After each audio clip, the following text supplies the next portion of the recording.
বেলেল্লাপনা বেহায়াপনা সীমা ছড়িয়ে গেছে, যেটা কাবলুজান বলছেন যে আল্লাহ তালার নাইট্রিক অ্যাসিড মারবেন, লোহার মই টানবেন দুনিয়ার উপরে। এইটা খেলা শুরু হয়ে গেছে এবং দুনিয়াতে কেউই বাঁচবে না। বেশি কে বাঁচবে কে মরবে জানা কেউ এখন জানে না। তবে ঘটনা শুরু হয়ে গেছে। কিন্তু আমি যেটা সতর্ক করছিলাম, আমার কর্তব্য ছিল আজান দেওয়া কেবলাজানের গোলাম হিসেবে।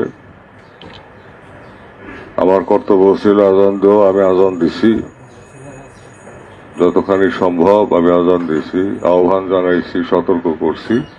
এখন যার যার ভাগ্যের ব্যাপার। আজরাইল আলাইহিস সালাম যখন চাইফে পড়বে তখন তার বছরে গদি যায়। সময় কিন্তু গনাই গেছে। বিশ্বযুদ্ধ হবে, ভূমিকম্প হবে, গগনচুম্বী জলোচ্ছ্বাস হবে, নূহ আলাইহিস সালামের প্লাবনও হবে। মুসা আলাইহিস সালামের সময় যে আগুন পড়ছিল সে আগুনও পড়বে।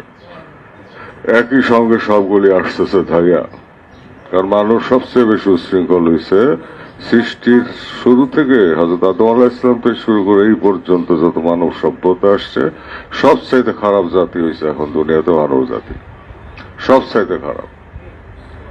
এবং প্রযুক্তিরও উন্নতি হয়েছে সবচেয়ে বেশি, অর্থাৎ শয়তানের